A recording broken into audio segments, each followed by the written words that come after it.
Cinema மோகம் எப்படியான ஒரு ஒழுக்க வீழ்ச்சியிலே இந்த சமுதாயத்தினுடைய ஆண்களையும் பெண்களையும் தள்ளி சென்று கொண்டிருக்கிறது என்பதற்கு இதுவெல்லாம் நிகழ்கால உதாரணங்கள். வேடிக்கை பார்த்து விட்டு சென்று விட முடியுமா? அவன்லாம் கேட்க மாட்டான், அவன்லாம் திருந்த மாட்டான், அவன் எக்கடு கெட்டு போனா நமக்கு என்ன, இப்படி இருந்து விட முடியுமா? ஒரு காலத்திலே ரஜினி, இப்ராஹிம், கமல், மூசா என்று பெயர்களை பயன்படுத்தி பேனர்கள் அடித்த இந்த சமூகத்தை சினிமாவிலிருந்து மீட்டெடுத்த ஒரு புரட்சியை செய்தது இந்த தௌஹீது கொள்கைதான். ஒரு காலகட்டத்திலே ஒழுக்க கேட்டிலே, வட்டியிலே, சமூக தீமைகளிலே மூழ்கி இருந்த சமூகத்தை மீட்டெடுத்தது இந்த தௌஹீது பிரச்சாரம் தான். வரதட்சணை என்கின்ற வன்கொடுமையிலே ஈடுபட்டுக் கொண்டிருந்த இந்த சமூகத்தை மீட்டெடுத்தது இந்த தௌஹீது பிரச்சாரம் தான். அதே தௌஹீது கொள்கை இன்றைக்கும் இருக்கிறது. அன்றைக்கு எதிலிருந்தெல்லாம் நாம் மீண்டு வந்தோமோ, மக்களை மீட்டெடுத்தோமோ, அதை நோக்கி இன்றைக்கு ஒரு தலைமுறை சென்று கொண்டிருக்கிறது. இப்போது நாம் வேடிக்கை பார்க்கலாமா? அண்ணல் நபியே அழகிய முன்மாதிரி என்கின்ற செயல் திட்டம் இந்த காலத்தின் கட்டாயமாக இருக்கிறது. இப்படி செல்லக்கூடிய மக்களுக்கு இந்த நபிகள் நாயகத்தின் அறிவுரை தேவைப்படுகிறது. எல்லாம் வல்ல ஏக இறைவனின் அன்பும் அருளும் நம் உயிரினு மேலான நபிகள் நாயகம் ஸல்லல்லாஹு அலைஹி வஸல்லம் அவர்கள் மீதும், அவர்களது வாழ்க்கை வழிகாட்டுதல்களை தங்களால் இயன்றளவு பின்பற்றி வாழ்ந்து மரணித்த நபித்தோழர்கள் மீதும் நபித்தோழியர்கள் மீதும், குறிப்பாக இங்கு அமர்ந்திருக்கும் நம் அனைவர் மீதும் என்றென்றும் நின்று நிலவட்டுமாக. அல்லாஹுவின் அருளால் தமிழ்நாடு தௌஹீத் ஜமாத் திருவாரூர் தெற்கு மாவட்டத்தின் சார்பாக ஏற்பாடு செய்யப்பட்டிருக்கிற செயல் வீரர்கள் மற்றும் வீராங்கனைகள் கூட்டத்திலே நாம் எல்லாம் பங்கெடுத்திருக்கிறோம். இந்த சிறப்பு செயல் வீரர்கள் வீராங்கனைகள் கூட்டம் ஏற்பாடு செய்யப்பட்டிருப்பதற்கான காரணம், அண்ணல் நபியே அழகிய முன்மாதிரி என்ற 10 மாத கால செயல் திட்டத்தை பிரச்சார திட்டமாக நாம் கையில் எடுத்திருக்கிறோம். தௌஹீது ஜமாத் சார்பாக ஏராளமான செயல் திட்டங்கள் இதற்கு முன்னால் அறிவிக்கப்பட்டிருக்கிறது.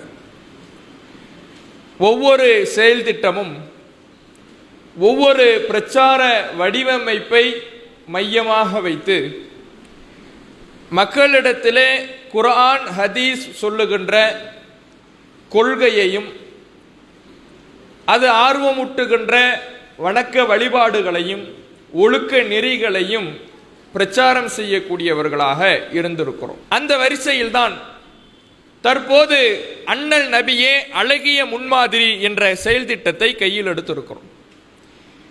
இந்த செயல் திட்டம் தற்போதைய கால சூழ்நிலைக்கு ஏற்ப நாம் எடுத்திருப்பதற்கான காரணம், நபிகள் நாயகம் ஸல்லல்லாஹு அலைஹி வஸல்லம் அவர்களுடைய வழிகாட்டல்களும் அறிவுரைகளும் ஒரு குறுகிய வட்டத்திற்குள்ளே சுருங்கிவிடக்கூடாது. ஒரு குறிப்பிட்ட காலத்தோடு அது முடிவு பெற்று விடாது. எக்காலத்திற்கும் பொருந்தக்கூடிய ஒரு அறிவுரையை, வழிகாட்டலை, மறுமை நாள் வரை எழக்கூடிய பிரச்சனைகளுக்கான தீர்வுகளை நபிகள் நாயகம் ஸல்லல்லாஹு அலைஹி வஸல்லம் அவர்கள் சொல்லிவிட்டு சென்றிருக்கிறார்கள். அந்த அறிவுரைகளும் வழிகாட்டலும் இன்றைய உலகத்திற்கு மிக மிக மிக அவசிய தேவையாக இருக்கிறது என்பதை உணர்ந்து அதை உலகத்திற்கும் உணர்த்தக்கூடிய வகையில்தான் இந்த செயல் திட்டம் கையில் எடுக்கப்பட்டிருக்கிறது. நபிகள் நாயகம் ஸல்லல்லாஹு அலைஹி வஸல்லம் அவர்களை பற்றி அல்லாஹ் குர்ஆனிலே சொல்லுகிற பொழுது, ரஹ்மத்துல் லில் ஆலமீன், அல்லாஹுடைய தூதரவர்கள் அகில மக்களுக்கு ஓர் அருட்கொடையாக திகழ்கிறார்கள். ரசூலுல்லாஹ்வுக்கு முன்னாடி எத்தனையோ நபிமார்கள் வந்திருக்கிறாங்க. இறைவனால் பல இறை தூதர்கள் உலகத்திலே நியமிக்கப்பட்டிருக்கிறார்கள். அந்த இறை தூதர்களும் நபிமார்களும் ஒரு குறிப்பிட்ட காலகட்டத்திற்கு மட்டும் தங்களுடைய தூது பணியை செய்பவர்களாக இருந்திருக்கிறார்கள். ஒரு குறிப்பிட்ட சமுதாயத்திற்கு மட்டும் அனுப்பப்பட்ட இறை தூதர்களாக இருந்திருக்கிறார்கள். ஆனால் நபிகள் நாயகம் ஸல்லல்லாஹு அலைஹி வஸல்லம் அவர்கள் இறுதி தூதர் என்பதினால், அவர்களுக்கு பின்னால் எந்த தூதரும் வரப்போவதில்லை என்கின்ற காரணத்தினால், அவர்கள் கொண்டு வந்த திருமறை குர்ஆனும் அதற்கு விளக்கமாக திகழ்கின்ற நபிகள் நாயகத்தின் அறிவுரைகளும் வழிகாட்டலும் தான் மறுமை நாள் வரை மக்களை வழிநடத்தக்கூடிய வழிகாட்டல்களாக இருக்கிறது. எந்த பிரச்சனைகள் உலகத்தில் தோன்றினாலும் எல்லாவற்றுக்கும் தீர்வு செய்ய சொல்லக்கூடிய ஒரு அம்சம் நிறைந்ததாக, சக்தி வாய்ந்ததாக நபிகள் நாயகத்தின் வழிகாட்டல்கள் இருக்கிறது. அதனால்தான் இந்த நபி முகமது நபி ஒரு குறிப்பிட்ட காலத்திற்கு மட்டும் அனுப்பப்பட்ட நபி அல்ல, ஒரு குறிப்பிட்ட சமுதாயத்திற்கு மட்டும் அனுப்பப்பட்ட நபி அல்ல, ஒட்டுமொத்த உலக மக்களுக்கும் அகில மக்களுக்கும் எல்லா நாட்களிலேயும் எல்லா காலங்களிலேயும் பின்பற்றப்பட வேண்டிய வழிகாட்டலை கொண்டிருக்கக்கூடிய நபி என்பதை உலகத்திற்கு பறைசாற்ற வேண்டும் என்பதற்காகத்தான் இந்த செயல் திட்டம் கையில் எடுக்கப்பட்டிருக்கிறது. நபிகள் நாயகம் ஸல்லல்லாஹு அலைஹி வஸல்லம் அவர்கள் இறை தூதராக நியமிக்கப்பட்ட அந்த காலகட்டம் 1400 ஆண்டுகளுக்கு முந்தைய காலகட்டம் என்பது பாவங்கள் நிறைந்த ஒரு காலகட்டமாக திகழ்ந்தது. எத்தகைய பாவங்கள் நிறைந்த காலகட்டம்! அதில் வாழ்ந்த மக்கள் பாவங்களிலேயும் தவறுகளிலேயும் ஊறி திளைத்த காரணத்தினால் மனித தன்மைக்கு அப்பாற்பட்டு அவர்களுடைய செயல்பாடுகள் அமைந்த காரணத்தினாலேயே அந்த காலகட்டத்திற்கே அறியாமை காலம் என்று பெயர் சூட்டப்படும் அளவிற்கு அவர்களிடத்தில் தவறுகளும் பாவங்களும் புறையோடி கடந்தது. இவர்கள் அறியாமை காலத்து மக்கள். அவர்கள் வாழ்ந்த காலம் அறிவுக்கு புறம்பான காலம். ஒரு சிந்தனை இருக்கக்கூடிய மனிதன், பகுத்தறிவு இருக்கக்கூடிய மனிதன் எந்த செயல்பாடுகளை செய்ய மாட்டானோ அதுவெல்லாம் அந்த காலகட்டத்திலே புறையோடி கிடந்தது என்ற காரணத்தினால்தான் அந்த காலகட்டத்துக்கே அறியாமை காலம்னு பெயர் வந்துச்சு. எப்படி வாழ்ந்தாங்க? மதுவிலே மூழ்கி கிடந்தார்கள், குடி போதையிலே மூழ்கி கிடந்தார்கள். எந்த அளவுக்கு அந்த போதை பழக்கம், மது பழக்கம் அவர்களிடத்திலே கோர தாண்டவம் ஆடியது என்றால், அவர்கள் சேமித்து வைத்திருக்கக்கூடிய மதுவை வீதியிலே தெருக்களிலே போட்டு உடைத்தால் அந்த தெருவே மது ஆறாக காட்சியளிக்கின்ற அளவுக்கு மதுவிலே மூழ்கியவர்களாக, போதை பழக்கத்திற்கு அடிமையானவர்களாக இருந்தார்கள். அதை போட்டு உடைச்சா தெருவெல்லாம் மதுவா ஓடும், சாராயமா ஓடும். அந்த அளவுக்கு போதை பழக்கம். விபச்சாரத்திலே, ஒழுக்க கேட்டிலே அவர்களுடைய நிலை மிக மோசமாக இருந்தது. எந்த அளவுக்கான ஒழுக்க கேடு! விபச்சாரம் என்பது சர்வ சாதாரணமான விஷயமாக, விபச்சாரம் நடக்கக்கூடிய வீடுகளில் அடையாள கொடிகள் அமைக்கப்பட்டு அதை நோக்கி, தவறை நோக்கி செல்லக்கூடியவர்களாக இருந்தார்கள். தங்களுடைய வழிபாடுகளை கூட ஒழுக்கக்கேடாக நிறைவேற்றுபவர்களாக அந்த அறியாமை கால மக்கள் இருந்தார்கள். நிர்வாணமாக தங்களுடைய சிலைகளை வழிபடுகின்ற விஷயத்தில் கூட ஆடைகளை களைந்து ஒழுக்க கேட்டின் உச்சியிலே அவர்கள் வாழ்ந்து வந்தார்கள். இப்படியான ஒரு காலகட்டத்தில் தான் பொருளாதார விஷயத்திலே வட்டி என்கின்ற பெயரிலே வட்டியிலே மூழ்கி மனித மிருகங்களாக, ஒரு மனிதன் பிற மனிதர்களுக்கு இழைக்கக்கூடிய அநியாயங்களை கட்டவிழ்த்து விட்டவர்களாக வாழ்ந்து வந்தார்கள். இப்படி வாழ்ந்தவர்களை நபிகள் நாயகம் ஸல்லல்லாஹு அலைஹி வஸல்லம் அவர்கள் இறை தூதராக நியமிக்கப்பட்டு தன்னுடைய பண்பாடும், தன் அன்பாலும், தன்னுடைய வழிகாட்டலாலும், அறிவுரையாலும், உபதேசத்தாலும் எப்பேற்பட்டவர்களாக அந்த மக்களை ரசூலுல்லாஹ் மாற்றி அமைத்தார்கள் என்றால், எந்த மக்கள் ஒழுக்க கேடானவர்கள் என்று பெயரெடுத்து வைத்திருந்தார்களோ, அறியாமை காலத்தவர்கள் என்று மக்களால் பெயர் சூட்டப்பட்டு வாழ்ந்து வந்தார்களோ, அவர்களெல்லாம் மனித புனிதர்கள், அவர்களெல்லாம் ஒழுக்க சீலர்கள். அவர்களை போன்று நம்மால் வாழவே முடியாது. அவர்களுடைய இறை நம்பிக்கைக்கு ஈடாக நம்முடைய இறை நம்பிக்கை ஒருபோதும் சமமாகிவிட முடியாது. அவர்களுடைய ஒழுக்கத்திற்கும், அவர்களுடைய வழிபாட்டிற்கும், வணக்கத்திற்கும், மார்க்க பிடிமானத்திற்கும் எந்த விதத்திலேயும் நாம் ஈடாகிவிட முடியாது என்று உலகமே சொல்லுகின்ற அளவுக்கு மனிதர்களில் மிகச்சிறந்தவர்களாக அந்த சமுதாய மக்கள் உருவானார்கள். எப்படியான மாற்றத்தை அல்லாஹ்வுடைய தூதர் அவர்கள் ஏற்படுத்தினார்கள்! அந்த மாற்றம் இன்றைய காலகட்டத்திற்கும் தேவையான மாற்றமாக இருக்கிறது. நபிகள் நாயகம் ஸல்லல்லாஹு அலைஹி வஸல்லம் அவர்களுடைய அறிவுரைகள் அன்றைய காலகட்டத்தில் மனிதர்களுடைய வாழ்வை புரட்டி போட்டு ஒழுக்கத்தின் உச்சிக்கு கொண்டு சென்றதோ, அதே அறிவுரைகளுடைய பலனும் மாற்றமும் இன்றைய காலகட்டத்திற்கும் சற்றும் குறைவில்லாமல் தேவைப்படக்கூடியதாக இருக்கிறது. இன்றைக்கு அறிவியலில் மனிதன் வளர்ந்திருக்கலாம், அறிவியலின் உச்சிக்கு சென்றிருக்கலாம், தொழில்நுட்பத்தில் மிகப்பெரிய வளர்ச்சியை அடைந்திருக்கலாம். ஒரு காலத்தில் நினைத்து பார்க்க முடியாத அளவிற்கான அறிவியல் வளர்ச்சி இன்றைக்கு நம்முடைய காலகட்டத்தில் சாத்தியமாக இருக்கலாம். 1400 ஆண்டுகளுக்கு முன்பாக, 1000 ஆண்டுகளுக்கு முன்பாக, இன்னும் சொல்ல போனால் ஒரு சில நூற்றாண்டுகளுக்கு முன்பாக மனிதனுடைய அறிவியல் வளர்ச்சி என்பது பின்னிக்குத்தான் இருந்தது. பெரிய பெரும் கண்டுபிடிப்புகள் கண்டுபிடிக்கப்படவில்லை. மனிதனுடைய அறிவியல் வளர்ச்சி என்றைக்கு மேலோங்க ஆரம்பித்ததோ அதே வேளை அதற்கு ஈடாக ஒழுக்க கேடுகளும் மிகப்பெரிய அளவிலே மனிதனை நோக்கி வந்து கொண்டுதான் இருக்கிறது. ஒரு நேரத்தில் வெளிநாட்டில் இருக்கிறவங்களுக்கெல்லாம் தொடர்பு கொள்ளணும்னா நம்முடைய பகுதிகளில் எல்லாம் அதிகமாக வெளிநாட்டில் இருக்கக்கூடியவர்கள் வெளிநாட்டுக்கு இங்கிருந்து போயிடுவாங்க. போனவங்க தான் போய் சேர்ந்த செய்தியை வீட்டுக்கு தெரிவிக்கணும்னா லெட்டர் எழுதி போடுவாங்க. அந்த லெட்டர் வரும் 1 மாசம் கழிச்சு. அதற்கு இடையில் அவருக்கு என்ன ஆனாலும், உடல்நிலை சரியில்லாமல் போனாலும், உடல் நலிவடைந்தாலும் நமக்கு எந்த தகவலுமே தெரியாது. அதுக்கப்புறம் இவங்க பதில் கடிதம் போடுவாங்க, இது அடுத்த 1 மாசம் கழிச்சு போய் சேரும். இப்படி கடித போக்குவரத்தின் மூலமாகத்தான் வெளிநாடுகளில் இருப்பவர்களை தொடர்பு கொள்ளக்கூடிய ஒரு காலகட்டத்தில் நாம் இருந்திருக்கிறோம். ஆனால் இன்றைக்கு முகம் பார்த்து பேசக்கூடிய அளவிற்கு செல்போனினுடைய தொழில்நுட்ப வளர்ச்சி வளர்ந்திருக்கிறது. நினைத்த நேரத்தில் நினைத்த இடத்திற்கு சென்று விடலாம், நினைத்த மனிதர்களை தொடர்பு கொண்டு விடலாம், அவர்களை நம்ம தொடர்பை மேம்படுத்திக் கொள்ளலாம், பேசிவிடலாம், பார்த்து விடலாம் என்கின்ற அளவுக்கு இன்றைய காலகட்டத்திலே அறிவியல் யுகத்தில் நாம் வாழ்ந்து வருகிறோம்.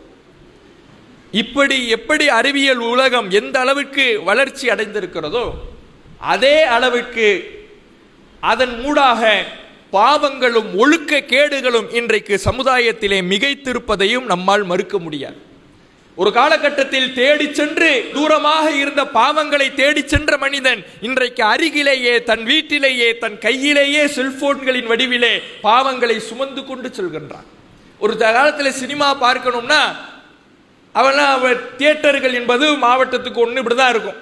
இவங்க சினிமா பார்க்கணும்னாலே அதுக்கு பொருளாதாரத்தை செலவு செய்து வாகனங்களை ஏற்பாடு செஞ்சு பஸ் ஏறி பயணித்து செஞ்சு தான் போய் பார்த்துட்டு வரணும். அப்படி இருந்த காலகட்டம் மாறி அந்த தியேட்டர்கள் வீட்டிலே டிவிகளாக மாறுகிறது. கேசட் சிடி வீடியோ கேசட்டுகளாக வருகிறது. வீடியோ கேசட்டுகள் சிடிகளாக மாறுகிறது. சிடிகள் மெமரி கார்டாக மாறுகிறது. மெமரி கார்டு என்பது இன்றைக்கு போன்களாக, கிளவுட் ஸ்டோரேஜாக மாறி, ஓடிடி தளங்களாக, யூடியூப்களாக மாறி இன்றைக்கு நம்முடைய கைகளிலே சினிமா படத்தை எடுத்து பார்த்துடலாம்.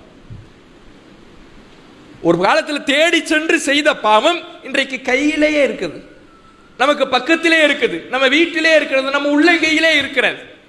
அப்ப பாவங்கள் எவ்வளவு நெருங்கி வந்திருக்கிறது என்பதை பாருங்கள். இப்படி நெருங்கி வந்த இந்த காலகட்டத்தில் ஒரு மனிதன் தன் வாழ்வை, தன் ஈமானை, தன் மார்க்கத்தை பாதுகாத்துக் கொள்ள வேண்டும் என்றால், தன் ஒழுக்கத்தை பாதுகாத்துக் கொள்ள வேண்டும் என்றால் அதற்கு நபிகள் நாயகத்தின் அறிவுரை மிக மிக மிக இன்றைய காலத்துக்கு தேவைப்படுகிறது. யோசிச்சு பாருங்க, இன்றைக்கு சமூக வலைதளங்களில் ஒரு புறம் இளைஞர்கள், ஆண்கள் தவறிலே மூழ்கி தவறான காரியங்களை செய்து நேரங்களை வீணடித்து ஒழுக்க கேடுகளுக்கு செல்கிறார்கள் என்றால் அதுக்கு சற்றும் குறைவில்லாமல் பெண்களும் சமூக வலைதளங்களிலே ரீல்ஸ் என்கின்ற பெயரிலே, விளாக் என்கின்ற பெயரிலே தன்னுடைய வீட்டில் என்னெல்லாம் நடக்குது வீடியோ. நான் காலைல இத்தனை மணிக்கு எழுந்திரிச்சேன், நான் காலைல இதை சமைச்சேன், பிள்ளைங்களை ஸ்கூலுக்கு அனுப்புனேன், இந்த ட்ரெஸ்ஸு வாங்கினேன், மதியம் இதை சமைச்சேன், சாயங்காலம் இங்கே போயிட்டு வந்தேன், நைட்டு இதை சமைச்சேன், இத்தனை மணிக்கு படுத்து தூங்கினேன். என்னென்னலாம் தான் வாழ்க்கையில் ஒரு நாளைக்கு நடக்குதோ எல்லாத்தையும் விளாகுங்கிற பேர்ல இன்றைக்கு ஒவ்வொரு ஊர்களிலேயும் இது போன்று பெண்கள் தங்களை காட்சிப்படுத்தக்கூடிய செயல்களை ரீல்ஸ்கள் என்கின்ற பெயரிலே செய்து கொண்டிருப்பதை பார்க்கிறோம். எங்கே சென்று கொண்டிருக்கிறது இந்த உலகம்? நபிகள் நாயகத்தை முன்மாதிரி என்று நாம் சொல்லிக் கொள்கிறோம். நபிகள் நாயகம் தான் உயிருக்கு மேலானவர்கள் என்று மாறுதட்டிக் கொள்கிறோம்.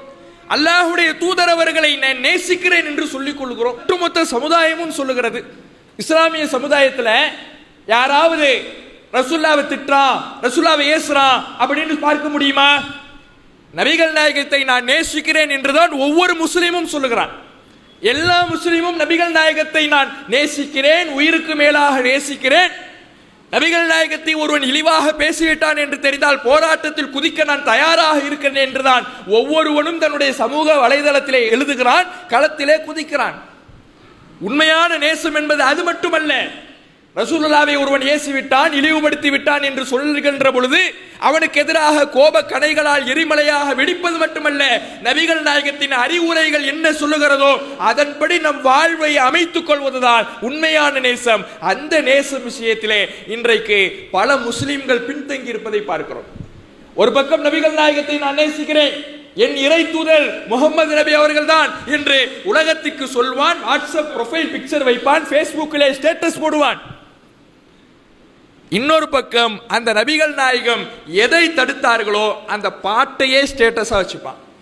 அந்த நபிகள் நாயகம் எதை தடுத்தார்களோ அந்த ஹிஜாபி விஷயத்திலே அந்த பெண் சரியான முறையில் நடக்க மாட்டார். அந்த நபிகள் நாயகம் எந்த ஒழுக்க கேட்டை தடுத்தார்களோ அந்த ஒழுக்க கேட்டை சமூக வலைதளங்கள் மூலமாக செய்து கொண்டிருப்பான். இப்படி நபிகள் நாயகத்தை பிடிக்கும், நபிகள் நாயகத்தை நேசிக்கிறேன், ஐ லவ் முஹம்மது என்று ஸ்டேட்டஸ் வைப்பது நபி நேசத்தை காட்டிவிடாது. அவர்கள் என்ன அறிவுரைகளை சொல்லிவிட்டு சென்றார்களோ அந்த அறிவுரைகள் நம் வாழ்வில் மாற்றத்தை தந்திருக்கிறதா? இன்றைய காலகட்டத்தின் ஒழுக்க வீழ்ச்சியிலிருந்து நம்மை காப்பாற்றி இருக்கிறதா? யோசித்து பாருங்கள். இன்னைக்கு சமூக வலைதளங்கள்ல அவ்வளவு தவறுகள், அவ்வளவு மோசமான விஷயங்கள் நடக்கிறது. இளைஞர்கள் மட்டுமல்ல, ஆண்கள் பெண்கள் என்று இன்றைக்கு சினிமா மோகத்திலேயும் சமூக வலைதளத்தினுடைய ட்ரெண்டிங்களுக்கு தகுந்தவாறும் தங்களை மாற்றிக்கொள்ளக்கூடியவர்களாக இன்றைக்கு பல நபர்களை, பல முஸ்லிம்களை பார்க்கிறோம். நம்முடைய தலைவர் யாரு? நபிகள் நாயகர். நம்முடைய முன்மாதிரி யாரு? நபிகள் நாயகர். வார்த்தையிலே எல்லாருக்கும் ஈஸியா வந்துடும். ஆனா இன்றைக்கு பாருங்க, முஸ்லிம் பெண்கள் பர்தாவோட போய் நின்று எனக்கு விஜய்னா அவ்வளவு பிடிக்கும், என் புருஷனை விட எனக்கு விஜயை தான் பிடிக்கும். யாரு? நம்ம பாயம்மாக்கள் தான். என்ன போய் புர்கா போட்டு நின்று எனக்கு விஜய்னா அவ்வளவு உயிர், என் புருஷனை விட எனக்கு விஜய் தான் பிடிக்கும். எங்க போய் சொல்ல? அந்த அளவுக்கு அவர்களுடைய பேச்சு, அவர்களுடைய நடத்தை, ஒரு முஸ்லிம் எப்படி வாழக்கூடாது என்கின்ற இலக்கணம் இருக்கிறதோ அதற்கு தகுந்தவாறு அவர்களுடைய வாழ்க்கை இருக்கிறது, அவர்களுடைய பேச்சு இருக்கிறது. சமீபத்திலே ஒரு இளைஞன் பேட்டி கொடுக்கிறான். நான் 30 நாட்கள் வைத்த நோன்பினுடைய பலனை என் தலைவனை பார்த்தவுடன் அடைஞ்சிட்டேன். பேட்டி கொடுக்கிறார்கள். ஒரு நோன்பாளிக்கு எது மகிழ்ச்சி? ரசூலுல்லாஹ் சொன்னாங்க, நோன்பு திறக்கும் பொழுது ஒரு மகிழ்ச்சி, நோன்பின் காரணமாக இறைவனை சந்திக்கும் பொழுது ஒரு மகிழ்ச்சி என்று அல்லாஹ்வுடைய தூதர் அவர்கள் சொன்னார்களே, அந்த இறைவனை சந்திப்பது மகிழ்ச்சி என்று சொன்ன மார்க்கத்தில் இருந்து கொண்டு அந்த நபிகளாருடைய வழிமுறையை பேணாமல் நான் நோன்பு வச்சதனுடைய பயனே என் தலைவனை நான் பார்த்துட்டேன், எங்க அண்ணனை பார்த்துட்டேன். அப்ப எங்கே போய்கிட்டு இருக்குது? சினிமா மோகம் எப்படியான ஒரு ஒழுக்க வீழ்ச்சியிலே இந்த சமுதாயத்தினுடைய ஆண்களையும் பெண்களையும் தள்ளி சென்று கொண்டிருக்கிறது என்பதற்கு இதுவெல்லாம் நிகழ்கால உதாரணங்கள். அப்ப ஒரு பிரச்சார அமைப்பாக மக்களை வழிநடத்தக்கூடிய ஒரு ஏகத்துவவாதிகளாக இருக்கக்கூடிய நாம் என்ன செய்யணும்? வேடிக்கை பார்த்து விட்டு சென்று விட முடியுமா? அவன்லாம் கேட்க மாட்டான், அவன்லாம் திருந்த மாட்டான், அவன் எக்கடு கெட்டு போனா நமக்கு என்ன, இப்படி இருந்து விட முடியுமா?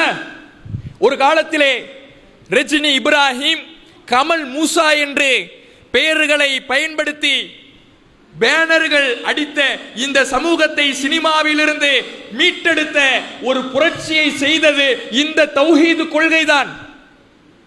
ஒரு காலகட்டத்திலே ஒழுக்க கேட்டிலே, வட்டியிலே, சமூக தீமைகளிலே மூழ்கி இருந்த சமூகத்தை மீட்டெடுத்தது இந்த தௌஹீது பிரச்சாரம் தான். வரதட்சணை என்கின்ற வன் கொடுமையிலே ஈடுபட்டு கொண்டிருந்த இந்த சமூகத்தை மீட்டெடுத்தது இந்த தௌஹீது பிரச்சாரம் தான்.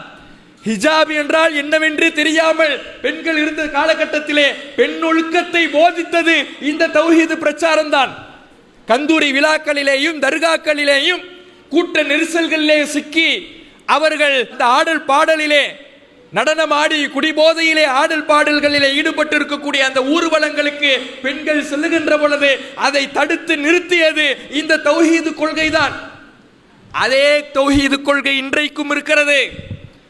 அன்றைக்கு எதிலிருந்தெல்லாம் நாம் மீண்டு வந்தோமோ, மக்களை மீட்டெடுத்தோமோ, அதை நோக்கி இன்றைக்கு ஒரு தலைமுறை சென்று கொண்டிருக்கிறது. இப்போது நாம் வேடிக்கை பார்க்கலாமா? இப்போது அண்ணல் நபியே அழகிய முன்மாதிரி என்கின்ற செயல் திட்டம் இந்த காலத்தின் கட்டாயமாக இருக்கிறது. இப்படி செல்லக்கூடிய மக்களுக்கு இந்த நபிகள் நாயகத்தின் அறிவுரை தேவைப்படுகிறது. அவர்களை நல்வழிப்படுத்த வேண்டிய ஒரு நல் உபதேசங்கள் அவர்களுக்கு தேவைப்படுகிறது.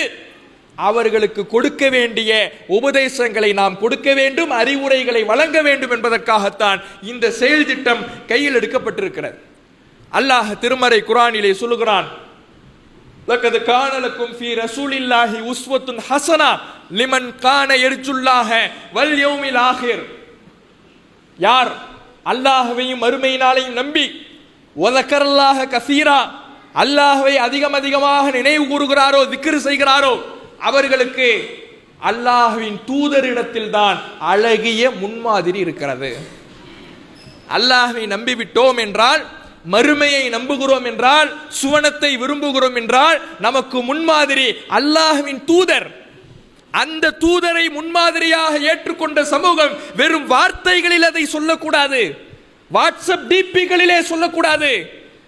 அல்லாஹ்வின் தூதரே அழகிய முன்மாதிரி என்பதை வாழ்க்கையிலே நிரூபித்து காட்ட வேண்டும். அவர்களுடைய அறிவுரைகளை வாழ்க்கையிலே கடைபிடித்து காட்ட வேண்டும். அதுதான் இந்த உலகத்திற்கே ஒரு முன்மாதிரியாக அமையும். இன்றைக்கு யோசிச்சு பாருங்க, இஸ்லாம் என்பது இந்தியாவிலே எப்படி வளர்ந்தது? ரசூலுல்லாஹ் எங்க போதிச்சாங்க? அரபு நாட்டில் போதிச்சாங்க. ரசூலுல்லாஹ்க்கு பேச தெரிஞ்ச மொழி எது? அரபு மொழி. எந்த மக்களுக்கு ரசூலுல்லாஹ் சொல்லி கொடுத்தாங்களோ அந்த சஹாபாக்களுடைய மொழி என்ன? அரபு மொழி. அரபு மொழி மக்களிடத்திலே பிரச்சாரம் செய்த நபிகள் நாயகம், அரபு மொழியை பேசிக் கொண்டிருந்த நபித்தோழர்கள், இவர்களின் மூலமாக அரபு மொழி என்றால் என்னவென்றே தெரியாத இந்திய மக்களுக்கு எப்படி இஸ்லாம் வந்து சேர்ந்தது? வணிகத்திற்காகவும் வியாபாரத்திற்காகவும் இந்தியாவோடு தொடர்பில் இருந்தவர்கள் அங்கிருந்து இங்கு வருகின்ற பொழுதோ அல்லது இங்கிருந்து அங்கு செல்கின்ற பொழுதோ முஸ்லிம்களை பார்க்கின்ற பொழுது, அவர்களுடைய வாழ்க்கையை பார்க்கின்ற பொழுது, அவர்களுடைய நேர்மையை பார்க்கிற பொழுது, அவர்களின் வழிபாட்டை பார்க்கிற பொழுது, அவர்களின் ஒழுக்கத்தை பார்க்கின்ற பொழுது, இப்படி பார்த்து தான் இங்கே எல்லாம் இஸ்லாம் பரவியது. வார்த்தைகள்ல பரவிடல. வார்த்தைகளை பரவிடணும்னா அரபு மக்களுக்கு மட்டும்தான் பரவிக்கிட்டு இருந்திருக்கணும். அரபு அல்லாத மக்களுக்கு எப்படி பரவணுச்சு? செயல்பாட்டை பார்த்து, வாழ்க்கையை பார்த்து, ஒழுக்கத்தை பார்த்து. இப்படித்தான் இஸ்லாம் எல்லா இடங்களுக்கு பரவிடுச்சு. இன்னைக்கு முஸ்லிம்களுடைய வாழ்க்கையை பார்த்து பிற மக்களுக்கு இஸ்லாம் கொண்டு போய் சேர்க்கப்பட வேண்டும் என்றால், முதலில் அவர்களின் வாழ்க்கையிலே, முஸ்லிம்களின் வாழ்க்கையிலே நபிகள் நாயகத்தின் அறிவுரைகள் பிரதிபலிக்க வேண்டும். நபித்தோழர்களுடைய வாழ்க்கையில் நபிகள் நாயகத்தின் அறிவுரைகள் பிரதிபலித்தது. அந்த பிரதிபலிப்பு மற்ற எல்லா அவர்களை பார்க்கக்கூடிய மக்களுக்கெல்லாம் சென்றடைந்து, மொழி இல்லாமல், வார்த்தை இல்லாமல், அவர்களிடத்திலே எந்த விதமான பேச்சு இல்லாமல் இஸ்லாம் பட்டி தொட்டி எல்லாம் பரவியது. இன்றைக்கும் நாம் நம்முடைய வாழ்க்கையிலே, முஸ்லிம்கள் எல்லோரும் தங்களுடைய வாழ்க்கையிலே நபிகள் நாயகத்தின் அறிவுரையை பிரதிபலிப்பார்கள் என்றால், மேடைகளிலே பேச தேவையில்லை, பேச்சு தேவையில்லை, வார்த்தை தேவையில்லை. இஸ்லாம் வாழ்க்கையை பார்த்தே ஒவ்வொரு மக்களுக்கும் சென்றடையும். இன்றைக்கு ஒரு முஸ்லிமை பார்த்தால் மற்ற மதத்தவருக்கும் மற்ற கொள்கையில் உள்ளவர்களுக்கும் இந்த முஸ்லீமுக்கும் என்ன வேறுபாடுன்னு பிரிச்சு கண்டறிஞ்சிட முடியுமா? ஒரு காலத்தில் தாடியை வச்சு கண்டுபிடிச்சிடலாம். இன்னைக்கு மாற்று மதத்தில் உள்ளவர்களும் தாடி வைக்கிறான், ஸ்டைலுக்காக வைக்கிறான். அப்ப இந்த தாடி இன்றைக்கு வேறுபடுத்தி பார்ப்பதற்கான அடையாளம் இல்லை. தொழுகை இது வழிபாடு. தொழுகை என்பது வழிபாடு, வணக்கம். இந்த வணக்கம் தான் வித்தியாசமா இருக்குது. கோவிலிலே சாமியை கும்பிடுகிறார்கள், சர்ச்சுகளிலே ஜெபிக்கிறார்கள், பள்ளிவாசலிலே தொழுகிறோம். வணக்க வழிபாடுகள் வித்தியாசமாக இருக்கிறதே தவிர வாழ்க்கையில் என்ன வித்தியாசம் இருக்கிறது? ஒழுக்கத்தில் என்ன வித்தியாசம் இருக்கிறது? பேசுகின்ற பேச்சில் என்ன வித்தியாசம் இருக்கிறது? நடக்கின்ற நடத்தையில் என்ன வித்தியாசம் இருக்கிறது? நம்முடைய வாழ்க்கை எப்படி மற்றவர்களோடு வித்தியாசப்பட்டு நிற்கிறது. அவன் எப்படி சமூக வலைதளங்களை பயன்படுத்தி நேரத்தை வீணடிக்கிறானோ அதே மாதிரி நம்மளும் இருக்கத்தான் செய்யறோம். அவன் எப்படி ரீல்ஸ் போடுறானோ அதே மாதிரி இஸ்லாமிய சமுதாயத்தில் ரீல்ஸ் போடுறவங்க இருக்கத்தான் செய்யறான். அவன் எப்படி வட்டி வாங்குறானோ அதே மாதிரி வட்டி வாங்குற மக்கள் இங்கே இருக்கத்தான் செய்யறான். அவன் எப்படி மதுவிலே மூழ்கி கிடக்கிறானோ அதே மாதிரி இங்கே இருக்கத்தான் செய்யறான். அவன் எப்படி எனக்கு எந்த கொள்கையும் தேவையில்லை, எந்த கோட்பாடும் தேவையில்லை, எந்த மதமும் தேவையில்லை, எந்த மார்க்கமும் தேவையில்லை, எனக்கு காதல் மட்டும் முக்கியம்னு போறானோ அதே மாதிரி இங்கே இருக்கத்தான் செய்யறான். என்ன வித்தியாசம் இருக்குது? பெயரளவில் அப்துல்லா, முகமது, ஆயிஷா, ஃபாத்திமா பெயர்ல அரபு மொழி பெயர்களை சூட்டிவிட்டால் முஸ்லிமாக நபிகள் நாயகத்தின் அறிவுரையை பேணியவர்களாக ஆகிவிட முடியுமா? வாழ்க்கை மாற வேண்டும். நம்முடைய வாழ்க்கை மாறினால் அதை பார்த்து பல்லாயிரக்கணக்கான மக்களின் வாழ்க்கை மாறும். வாழ்க்கையிலே இஸ்லாம் இருந்தால்தான், வார்த்தைகளே இல்லாமல் இந்த இஸ்லாம் எல்லா இடங்களுக்கும் பரவும். அதற்கு தேவை என்ன? நபிகள் நாயகத்தின் அறிவுரைகள் எல்லா மக்களுடைய வாழ்க்கையிலேயும் பிரதிபலிக்க வேண்டும். ஒவ்வொரு அறிவுரையும் நபிகள் நாயகத்தின் அறிவுரைகள் வாழ்க்கையிலே வெளிப்பட வேண்டும். பேச்சில் வெளிப்பட வேண்டும், நடத்தையில் வெளிப்பட வேண்டும், ஆடையில் வெளிப்பட வேண்டும், குடும்பத்தில் வெளிப்பட வேண்டும், வியாபாரத்தில் வெளிப்பட வேண்டும், சமூகத்தில் வெளிப்பட வேண்டும். இப்படி ஒவ்வொரு கட்டமைப்பிலேயும் ஒவ்வொரு செயல்பாடுகளிலேயும் அங்குலம் அங்குலமாக நபிகள் நாயகத்தின் அறிவுரைகளை பிரதிபலிக்க துவங்கிவிட்டோம் என்றால் அதுதான் இந்த இஸ்லாமிய சமுதாயத்தில் ஏற்படுகின்ற மிகப்பெரிய புரட்சி. அறியாமை கால மக்கள் என்பவர்கள் நன்மக்களாக, மிக மனிதர்களில் மிகச்சிறந்தவர்களாக எப்படி உருவானார்களோ அதே அறியாமை காலம் இன்றைக்கும் இருக்கத்தான் செய்கிறது. அறிவியல் யுகம் வளர்வதினால் அறியாமை இருள் நீங்கி விடாது. அந்த அறியாமை காலத்திலே என்னென்ன ஒழுக்க கேடுகள் இருந்ததோ அதே ஒழுக்க கேடுகள் இருக்கின்ற காலமெல்லாம் அறியாமை காலம்தான். இன்றைக்கும் அறியாமை காலத்தில் நாம் இருக்கிறோம். இந்த அறியாமை என்கின்ற இருள் நீங்க வேண்டுமென்றால் அன்றைக்கு அந்த இருளை எந்த ஒளிமயமான நபிகள் நாயகத்தின் அறிவுரை நீக்கியதோ அதே ஒளிமயமான நபிகளாரின் அறிவுரையின் மூலமாகத்தான் நீக்க முடியும். அதற்காகத்தான் செயல் திட்டத்தை வகுத்திருக்கிறோம். இந்த செயல் திட்டம் என்ன? 10 மாத கால செயல் திட்டம். இந்த 10 மாதத்திற்கும் ஒவ்வொரு மாதத்திற்கும் ஒவ்வொரு தலைப்பு. ஒவ்வொரு மாதத்திற்கு என்ன? 10 மாதத்திற்கும் ஒவ்வொரு மாதத்திற்கும் ஒவ்வொரு தலைப்பின் கீழே நபிகள் நாயகத்தின் அறிவுரைகளை மக்களுக்கு கொண்டு போய் சேர்ப்பது. ஜூன் மாதம் சிறுவர்களின் தோழர் நபிகள் நாயகம். இன்றைக்கு சிறுவர்களிடத்திலே மார்க்க ஈடுபாடு என்பது குறைந்து வருகிறது. பள்ளிவாசல் தொடர்பு என்பது குறைந்து வருகிறது. உலக கல்விக்கு பெற்றோர்களால் அவர்களுக்கு ஆர்வம் ஊட்டப்படுகின்ற அளவுக்கு மார்க்க கல்விக்கு ஆர்வம் ஊட்டப்படுவது கிடையாது. பள்ளிவாசலை நோக்கி அவர்களை அழைத்து வருவது கிடையாது. சிறுவர்கள் இன்றைக்கு மார்க்கத்தை விட்டு சமூக ஊடகங்களின் பிரதிபலிப்பாலும் கேம்களின் தலையீட்டாலும் தூரமாகிக் கொண்டிருக்கிறார்கள். அவர்களை பள்ளிவாசலுக்கு கொண்டு வர வேண்டும்.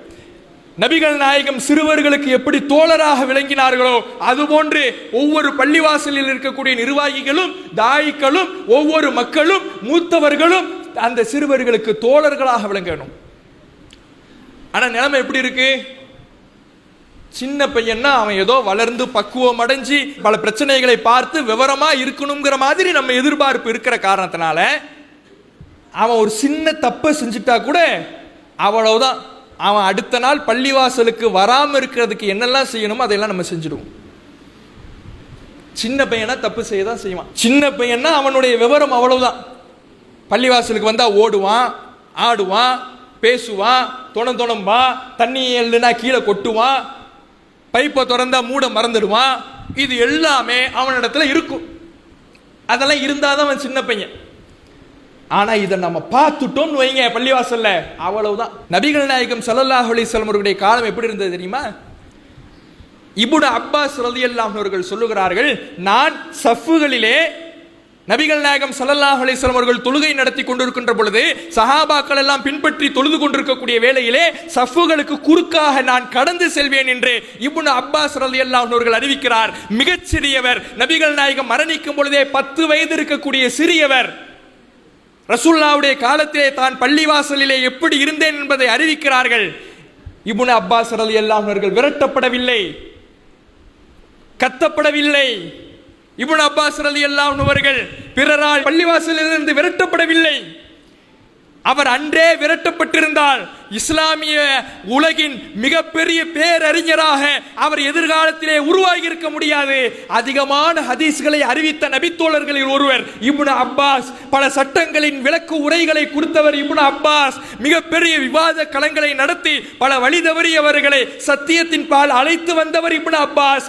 இப்படிப்பட்ட இப்னு அப்பாஸ் அன்றைக்கே விரட்டப்பட்டிருந்தார் என்றால் உருவாகி இருக்க மாட்டார். அப்படி எத்தனையோ இப்னு அப்பாஸ்கள் இன்றைக்கு நம்முடைய பள்ளிவாசல்களுக்கு வலம் வருகிறார்கள். சஃப்புகளின் குறுக்கிலே கடக்கிறார்கள். பள்ளிவாசலில் தண்ணீரை திறந்துவிட்டு மூட மறக்கிறார்கள். தண்ணீரை கீழே கொட்டுகிறார்கள், பேசுகிறார்கள், கத்துகிறார்கள், ஓடுகிறார்கள், ஆடுகிறார்கள். ஆனால் அவர்கள் உருவாகும் முன்பே இந்த ஒரு சிறிய தவறை வைத்து விரட்டி அடித்து விடுகிறோம். அவன் எப்படி அடுத்த தலைமுறை உருவாகும்? அடுத்த தலைமுறை உருவாக மாட்டேங்கிறான். அவன் இளைஞனாயி கொஞ்சம் செல்போனே மூழ்கி அல்லது போதை பழக்கத்துக்கு ஆளாகி அவன் தெருமுக்களை உட்கார்ந்து மோசமா நடந்துகிட்டு இருந்தான்னு வைங்களேன், நம்ம தான் திட்டுவோம். இப்ப எப்படி இருக்கிறான் பார். ஒரு பள்ளிவாசல் பக்கம் எட்டி பார்க்கறானா, கேமு கேமு கேமுன்னு என்னாலும் கேமு. எவ்வளவு மோசமா இருக்கிறான். அப்ப சிறுவர்களை அரவணைத்து அவர்களை வென்றெடுத்து அந்த தலைமுறையை இஸ்லாமிய வழிபாட்டோடு வாழ்க்கை முறையோடு உருவாக்கக்கூடிய ஒரு பணியை நாம் செய்ய வேண்டும் என்பதற்காகத்தான் சிறுவர்களின் தோழர் நபிகள் நாயகம் என்கின்ற செயல் திட்டம். ஜூலை மாதம் பெண்ணுரிமை போற்றிய பெருமானார் என்ற செயல் திட்டம். பெண்ணுரிமை என்பது இஸ்லாத்தை போன்று எந்த மதமோ எந்த கோட்பாடோ வழங்கவில்லை. பெண்களுக்கான உரிமைகளை, சொத்துரிமை, திருமண உரிமை, விவாகரத்து உரிமை என்று பெண்களுக்கு என்னென்ன உரிமைகள் வேண்டுமோ எல்லா உரிமைகளையும் தந்திருக்கக்கூடிய ஒரே மார்க்கம் இஸ்லாமிய மார்க்கம் தான். ஆனால் அந்த மார்க்கத்திற்கு எதிராக இது பெண்ணடிமைத்தனம் போதிக்கின்ற மார்க்கம் என்று இஸ்லாத்தின் விரோதிகள் பிரச்சாரம் செய்கிறார்கள். அவர்களின் பிரச்சாரத்தை முறியடிக்கின்ற வகையிலே பெண்களே இஸ்லாம் எங்களுக்கு வழங்கி இருக்கக்கூடிய உரிமைகள் இவ்வளவு இருக்கிறது என்று உலகிற்கு பறைசாற்றுகின்ற வகையில் அமைக்க வேண்டிய ஒரு பிரச்சாரம் பெண்ணுரிமை பற்றிய பெருமானார் என்கின்ற பிரச்சாரம். அடுத்து ஆகஸ்ட் மாதம் நபி வழி நடந்தால் நரகம் இல்லை என்ற பிரச்சாரம். அது ரபியுல் அவ்வல் மாதமாக இருப்பதினால் மௌலிது என்று நபிகள் நாயகத்தை நாங்கள் தான் நேசிக்கிறோம் என்று இஸ்லாத்தில் இல்லாத, மார்க்கத்தில் இல்லாத, இஸ்லாத்தின் அடிப்படை கொள்கைக்கு முரணான எதிரான மீலாது விழாக்களையும் மௌலிதுகளையும் நபிகள் நாயகத்தின் பெயராலேயே, நபிகள் நாயகம் எந்த கொள்கையை ஒழிக்க வந்தார்களோ, எந்த கொள்கையை தன் காலடியில் புதைக்க வந்தார்களோ அதே கொள்கையை நபிகள் நாயகத்தின் பெயரால், மௌலித் என்கின்ற பெயரால், மீலாத் என்கின்ற பெயரால் ஒரு கூட்டம் நபிநேசம் என்கின்ற பெயரிலே மக்களிடத்திலே செய்து கொண்டிருக்கிறது. இது உண்மையான நபிநேசம் அல்ல, இது போலி வேஷம். நபிநேசம் என்றால் நபிகள் நாயகத்தின் அறிவுரைகளை பின்பற்றுவதுதான் நபிநேசம். இணை வைப்பை உதறி தள்ளுவதுதான் நபிநேசம். அதே நபிகள் நாயகத்தை அல்லாஹுக்கு நிகராக புகழ்வது நபிநேசம் அல்ல. அது நபியையும் நபியினுடைய அறிவுரைகளையும் கண்டனங்களையும் கொள்கையையும் இழிவுபடுத்துகின்ற செயல் என்பதை மக்களுக்கு புரிய வைக்கின்ற வகையிலே நபி வழி நடந்தால் நரகம் இல்லை என்கின்ற பிரச்சாரம். செப்டம்பர் மாதம் இறை தூதர் வழியில் இளைஞர்கள், ஏற்கனவே சிறுவர்கள், அடுத்து அந்த இளைஞர்கள் இன்றைக்கு செல்போன்களிலே தங்களுடைய வாழ்க்கையை அடிமையாக்கி நேரத்தை இழந்து, வாழ்க்கையை இழந்து, ஒழுக்கத்தை இழந்து, தன் குடும்பத்தை இழக்கக்கூடிய ஒரு அபாயகரமான ஒரு காலகட்டத்தில் வாழ்ந்து வருகிறார்கள். செல்போனை விட்டு அவர்களை வெளியே கொண்டு வருவது மிக பெரும் கடினமான விஷயமாக இருக்கிறது. அந்த இளைஞர்களுக்கு நபிகள் நாயகத்தின் அறிவுரைகளையும் ஒழுக்கங்களையும் போதித்து செல்போனிலிருந்து அவர்களை வெளியே கொண்டு வரும் விதமாக அந்த இளைஞர்களை வைத்து மரக்கன்று நடக்கூடிய நிகழ்வுகளை நடத்தி சமுதாயத்திற்கு பயன் தரக்கூடியவனாக உன் இளமையை பயன்படுத்தி, மார்க்கத்திற்கு பயன் தரக்கூடியவனாக உன் இளமையை மாற்று. இந்த இளமையை மார்க்கத்திற்காக நீ பயன்படுத்துகிற பொழுதுதான் மறுமையின் அர்ஷி நிழலை பெற முடியும் என்ற இளைஞர்களுக்கான உபதேசங்களை முன்னிறுத்தி இறை தூதர் வழியில் இளைஞர்கள் என்கின்ற செயல் திட்டம். அக்டோபர் மாதம் சமூக தீமைக்கு தீர்வு கண்ட நபிகள் நாயகம். இன்றைக்கு எத்தனையோ சமூக தீமைகள் நடைபெறுகிறது. தீண்டாமை இருக்கிறது, வரதட்சணை இருக்கிறது, வட்டி இருக்கிறது, எத்தனையோ கொடுமைகள், ஒரு மனிதன் பிற மனிதனுக்கு இழைக்கக்கூடிய அநியாயங்கள் இந்த சமுதாயத்திலே இன்றளவும் இருந்து கொண்டுதான் இருக்கிறது. இன்னும் சொல்ல போனால் ஆடம்பர திருமணம் என்கின்ற பெயரிலே இஸ்லாமிய மக்கள், சில முஸ்லிம்கள் கூத்துக்களாகவும் கும்மாளங்களாகவும் திருமணங்களை மிகப்பெரிய அளவிலே நடத்தி கொண்டிருக்கிறார்கள். இது போன்ற சமூக குற்றங்களுக்கு எதிராக நபிகள் நாயகத்தின் அறிவுரைகளை சொல்லி அவர்களை அந்த தீமைகளிலிருந்து வென்றெடுக்கக்கூடிய ஒரு பிரச்சாரம், சமூக தீமைக்கு தீர்வு கண்ட நபிகள் நாயகம் என்ற பிரச்சாரம். நவம்பர் மாதம் மாணவி வரலாறு அறிவோம். எத்தனையோ தலைவர்களுடைய வரலாறு என்னை பூரிக்க வைக்கிறது, என்னை மெய் சிலிர்க்க வைக்கிறது. அவர் எப்படி கஷ்டப்பட்டு வந்தார் தெரியுமா, இவர் எப்படி கஷ்டப்பட்டு வந்தார் தெரியுமா. அலெக்சாண்டருடைய வரலாறு படிச்சிருக்கிறீங்களா, அவருடைய வரலாறு படிச்சிருக்கிறீங்களா, இவருடைய வரலாறு படிச்சிருக்கீங்களா என்று உலகத்தில் இருக்கக்கூடிய சிலருடைய வரலாறை படித்துவிட்டு அதை சமூக ஊடகங்களிலே பார்த்துவிட்டு பூரிப்படையக்கூடியவர்களுக்கு நபிகள் நாயகத்தின் வரலாறை படியுங்கள், அதற்கு இணையான ஒரு மனிதரின் வரலாறு இந்த உலகத்திலேயே கிடையாது என்பதை மக்களுக்கு புரிய வைத்து நபிகள் நாயகத்தின் வரலாறை ஒவ்வொருவரும், நம்ம வீட்டு குழந்தைகள் முதல் வீட்டின் பெரியவர்கள் வரை ஒவ்வொருவருக்கும் நபிகள் நாயகத்தின் வரலாறை கொண்டு போய் சேர்க்கக்கூடிய வகையிலே மாணவி வரலாறு அறிவோம் என்கின்ற செயல் திட்டம். டிசம்பர் மாதம் அன்னலாரின் ஆளுமைகள், தௌஹீது பிரச்சாரத்தை நாம் எடுத்து சொல்லுகிறோம் என்றால், எடுத்து சொல்லக்கூடிய நாம் எத்தகைய பண்புள்ளவராக இருக்க வேண்டும், எத்தகைய ஆளுமை உள்ளவராக இருக்க வேண்டும், எத்தகைய நிர்வாக திறன் உள்ளவராக இருக்க வேண்டும் என்பதை ஒவ்வொரு நிர்வாகிகளுக்கும் தாயிகளுக்கும் தர்பியத்து கொடுக்கக்கூடிய வகையில். இதுல வெளி பிரச்சாரம் கிடையாது, வெளி மக்களுக்கு தாவா கிடையாது, பக்கத்து வீட்டுக்காரங்களுக்கு கிடையாது, பக்கத்து அமைப்புக்காரர்களுக்கு கிடையாது, நம் வீட்டுக்காரர்களுக்கு, நம் பள்ளிக்காரர்களுக்கு, நம் நிர்வாகிகளுக்கு, தௌஹீது ஜமாத் என்கின்ற இந்த குடும்பத்திற்குத்தான் இந்த செயல் திட்டம். ஒவ்வொரு நிர்வாகிக்கும் ஒவ்வொரு தாய்க்கும் கொடுக்கக்கூடிய தர்பியத்தாக அன்னலாரின் ஆளுமைகள் என்கின்ற செயல் திட்டம். இறுதியாக ஜனவரி மாதம் 2027 அகிலத்தின் அருட்கொடை முஹம்மது நபி ஸல்லல்லாஹு அலைஹி வஸல்லம் அவர்கள் என்கின்ற செயல் திட்டம். இந்த செயல் திட்டம் கடந்த 9 மாதங்களாக எதை நாம் சொன்னோமோ அதில் சொல்லப்படாமல் இன்னும் எத்தனை அறிவுரைகள் நபிகள் நாயகத்தின் வாழ்க்கையிலே புதைந்திருக்கிறதோ அனைத்தையும் ஒட்டுமொத்த மக்களுக்கும் பட்டி தொட்டி எல்லாம் இந்த தமிழ் பேசும் மக்கள் மத்தியிலே கொண்டு போய் சேர்க்க வேண்டும் என்பதற்காக அகிலத்தின் அருட்கொடை முஹம்மது நபி ஸல்லல்லாஹு அலைஹி வஸல்லம் அவர்கள் என்ற இந்த செயல் திட்டம். இந்த செயல் திட்டம் எல்லாமே ஒவ்வொன்றிலேயே நபிகள் நாயகத்தின் பெயர் இருக்கிறது, ஒவ்வொன்றிலுமே நபிகள் நாயகத்தின் அறிவுரை இருக்கிறது. நபிகள் நாயகத்தை மையப்படுத்தித்தான் இந்த 10 மாத கால செயல் திட்டமும். ஒரு முஸ்லிம் இந்த உலகில் முஸ்லிமாக வாழ வேண்டும் என்றால் அவனுக்கு தேவை நபிகள் நாயகம், நபிகள் நாயகத்தின் அறிவுரை.